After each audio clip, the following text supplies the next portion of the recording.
Cal Raleigh just finished off one of the greatest seasons we've ever seen from a catcher. 60 home runs, breaking the single-season record by that position. A switch hitter and a Mariner, by the way.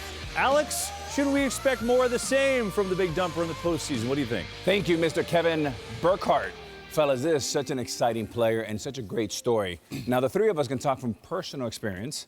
We both played with elite catchers, warriors. You with Jason Varitek, us with Jorge Posada. We saw them how hard it is. They take bruises, bumps, and they come out and play every day.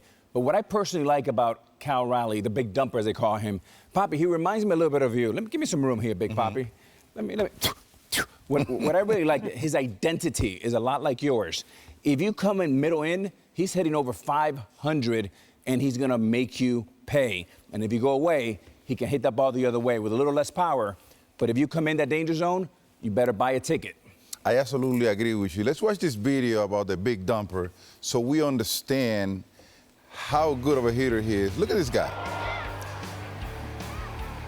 This guy, he always looked like he's laying on his bed waiting for the coffee. He never rush, he never off for balance.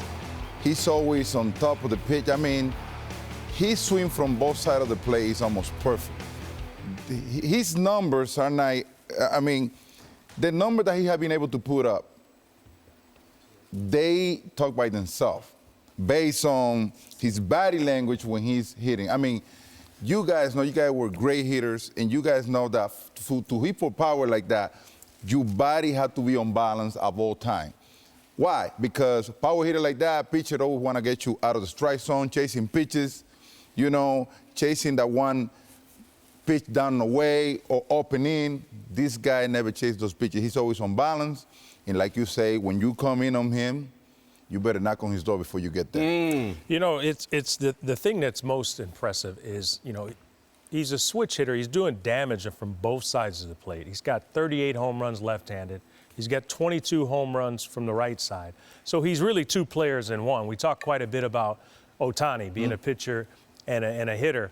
But this guy not only is trusted to do damage offensively and help carry the load, but he's also sitting there on a daily basis going over scouting reports. He's carrying the pitchers through the games. He's a vital part of this team on both sides of the ball, and that's a big reason why they're here. Hey, Derek, one thing, too, that I think is a little bit of an unsung hero and untold story is manager Dan Wilson, who was the former catcher of the Mariners, also a mentee to Lou Piniella. What I like about him is a catcher, he has a sympathy and compassion how difficult it is to catch that many games. Now we're going to go to the train station. D-Train, take it away, baby. I got a special guest in the building. I got Mr. Super Bowl Burkhardt, baby. What do you want to talk about the train station? By the way, this train station's clean. We are You've done a great job with it. God bless you. You've done a great job with it. What do you want to talk about I want to talk pitching with the D-Train. Let me ask you this. Okay, so let's set this up. The Tigers have their ace and probably another Cy Young winner, Tarek Skubal, set for Game 2, potentially Game 5. We'll get to him in a second, right? They're going with Troy Melton today, probably a bullpen game. Yeah. What's your level of confidence with everyone else other than Skubal on that staff? You know, there's a guy I target, Casey Mize. He's really grown up in this rotation. They asked him to get a little healthier, be able to have the wear and tear of the season. He goes 14-6 and leads the team in wins with a 3.8 ERA.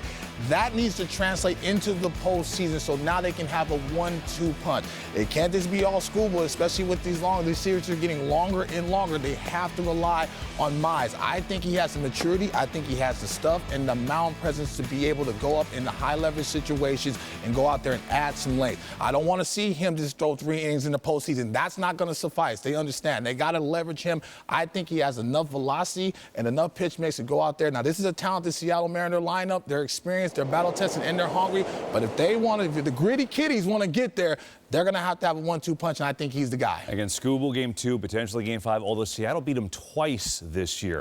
How about Seattle, right? They're without their best starter. Brian Wu was unbelievable. He was an all-star, basically at least 6 innings. He's out.